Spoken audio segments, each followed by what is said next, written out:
अस्सलामुअलैकुम अजीज़ दोस्तों, एक तवील मुद्दत के बाद आपसे एक बार फिर से मुलाकात होती है आपकी अपनी चैनल जेके उर्दू क्लासेस में। उम्मीद है आप अल्लाह ताला के फजल करम से बिल्कुल सही सलामत और खुशहाल होंगे।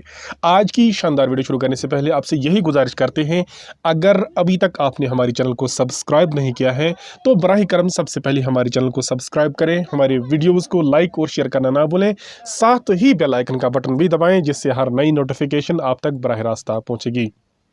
आपकी स्क्रीन पर इस वक्त मौजूद हैं most expected questions for social studies based on JK Bose class 10th examination, special guest forward bye experts and seniors.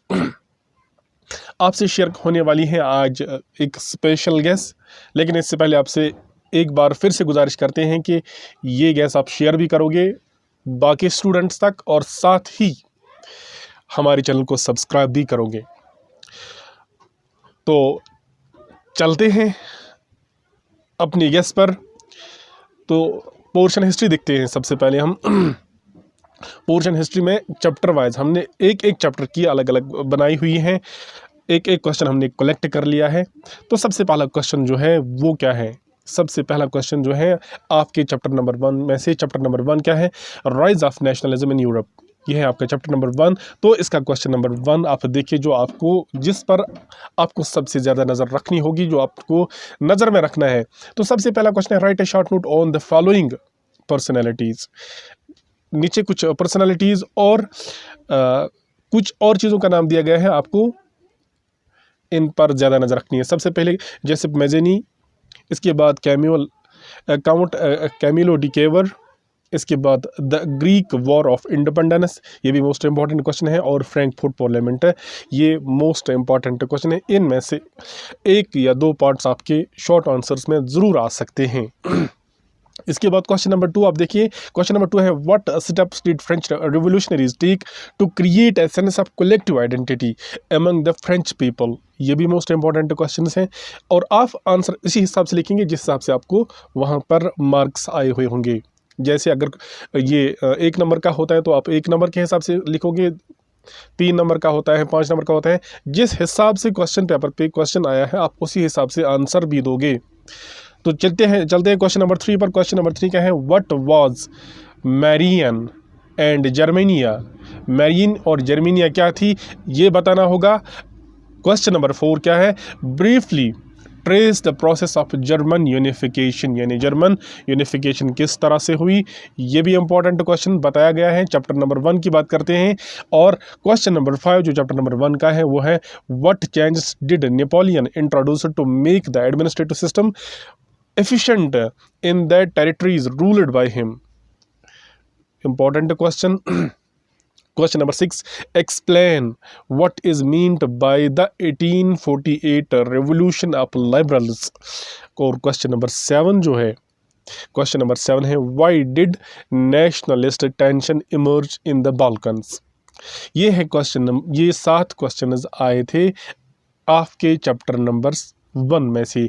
आपके चैप्टर नंबर 1 में से आपको सबसे पहले ये 7 क्वेश्चन पढ़ने ज़रूरी होंगे, क्योंकि इन 7 क्वेश्चनों में से आपके 2-4 क्वेश्चन तो ज़रूर आ ही जाएंगे। तो आप जाते हैं चैप्टर नंबर 1 पर। चैप्टर नंबर 2, चैप्टर नंबर 2 क्या है हमारा? चैप्टर नंबर 2 है वो है नेशनलिज्म इन इंडिया, यानी इंडियन नेशनलिज्म में से क्या क्या आया है आपके गेस्ट पेपर में। तो सबसे पहले देखते हैं क्वेश्चन नंबर 8। वो क्या है? Why Indians were outraged by the Rowlatt Act. Rowlatt Act से इंडियंस को क्यों बहुत ज़्यादा गुस्सा आया? वाई गांधी जी, इसका बी पार्ट हमने देखना है। Why Gandhi ji decided to withdraw the non cooperation movement. Gandhi ji ने नॉन कॉपरेशन मूवमेंट को विदड्रॉ क्यों किया, रीज़न क्या था, ये बताना होगा। ये 2 पार्ट्स हैं क्वेश्चन नंबर 8 के, यानी चैप्टर नंबर 2 का क्वेश्चन नंबर 1 है ये। इसके बाद जाते हैं क्वेश्चन नंबर 9 पर। क्वेश्चन नंबर 9 क्या है? वो है, what is meant by the idea of satyagraha. Satyagraha से क्या मुराद है? चलते हैं आगे क्वेश्चन नंबर 10 पर। क्वेश्चन नंबर 10 क्या दिया गया है? क्वेश्चन नंबर 10 है, write down A note on the following. नीचे कुछ टर्म्स दी गई हैं, इन पर आपको एक नोट बनाना होगा, जैसे Jallianwala Bagh massacre. Jallianwala Bagh massacre most important question है, और Simon commission, the Simon commission, ये दोनों मोस्ट इम्पॉर्टेंट हैं, ऑलमोस्ट हर एग्जाम में आते भी हैं, लिहाजा इन पर इन डिटेल आपको नोट पढ़ना होगा और सबसे पहले इन पर भी नज़र रखनी है आपको अपनी चैप्टर नंबर 2 में से। क्वेश्चन नंबर 11 क्या है? Discuss salt march to make clear why it was an effective symbol of Renaissance against colonialism.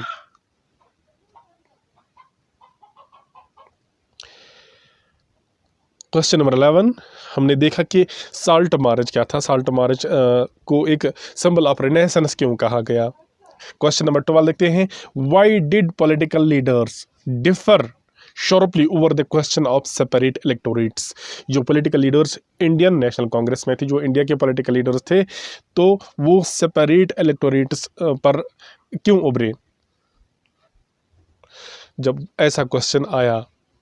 ये थे आपके कुछ 4-5 क्वेश्चंस किस चैप्टर से, चैप्टर नंबर 2 से। चैप्टर नंबर 2 में सबसे पहले आप ये क्वेश्चन देखोगे, अगर आपके पास टाइम है तो सबसे पहले आप ये क्वेश्चन देखोगे, इसके बाद अगर आपको टाइम मिलता है, आपके पास टाइम रहता है, तो बाकी क्वेश्चन आप पढ़ोगे।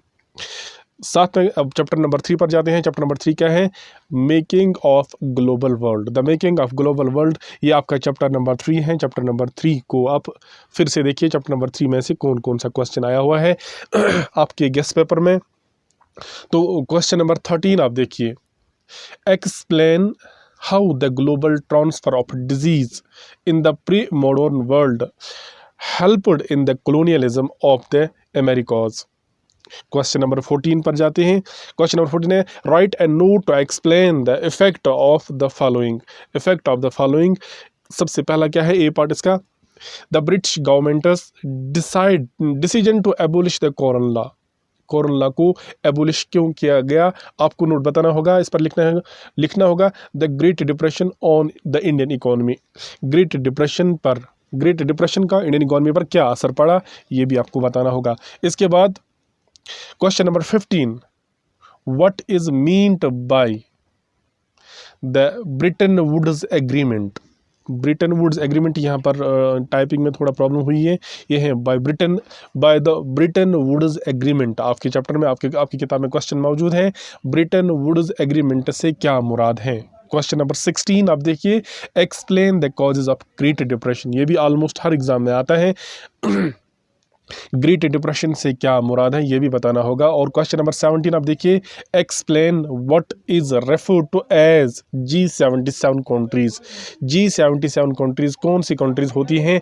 इन what ways can G77 be seen as a reaction to the activities of Bretton Woods twins. ये था क्वेश्चन नंबर 17, यानी चैप्टर नंबर 3 से। चैप्टर नंबर 3 से सिर्फ 5 क्वेश्चंस बताए गए हैं आपको, जो आपको सबसे ज़्यादा प्रिपेयर करने होंगे, और इनको प्रिपेयर करके आप एग्जामिनेशन हॉल में जाओगे। होप आपका एग्ज़ाम बिल्कुल अच्छा होगा। चैप्टर नंबर 3 हमारा क्लियर हो गया। अब जाते हैं चैप्टर नंबर 4 पर। चैप्टर नंबर 4 आपका क्या है? चैप्टर नंबर 4 में सिर्फ 3 क्वेश्चंस दिए गए हैं। चैप्टर नंबर 4 आपको मालूम ही है, द एज ऑफ इंडस्ट्रियलाइजेशन। तो एज ऑफ इंडस्ट्रियलाइजेशन में पहला क्वेश्चन आपको क्या देखना होगा, जिस पर सबसे ज़्यादा आपको नज़र रखनी होगी, वो है एक्सप्लेन द फॉलोइंग। पहला है, women workers in Britain attacked the spinning jenny. Spinning jenny पर वुमेन वर्कर्स ने अटैक किया था।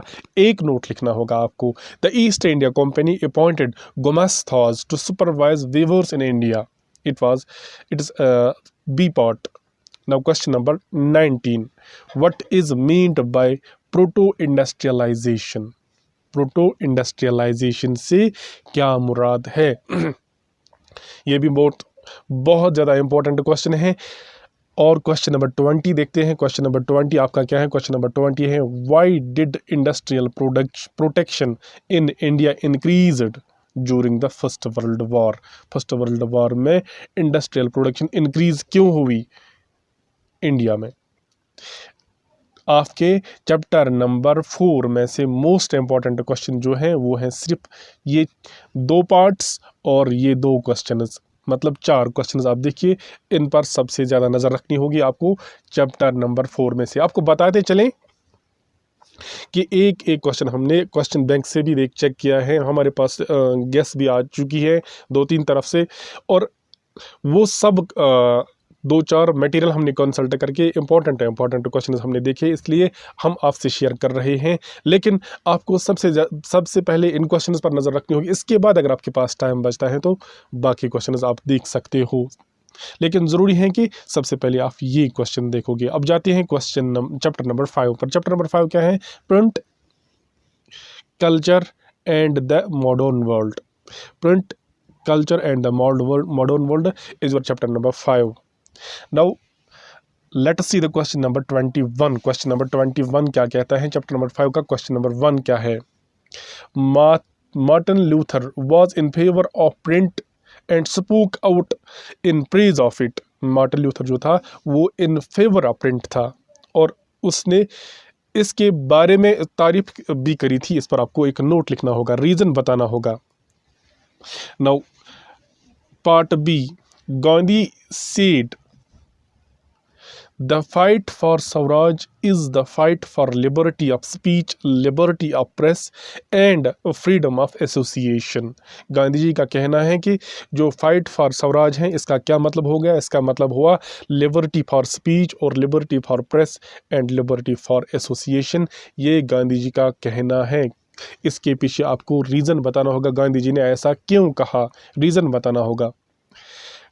और सबसे पहली मोस्ट इम्पॉर्टेंट बात आपको यहाँ बताते चलें कि ऑलमोस्ट मैक्सिमम स्टूडेंट्स ऐसे होते हैं जो आधा क्वेश्चन देखते हैं और आधा नहीं देखते हैं, हाफ क्वेश्चन देखते हैं।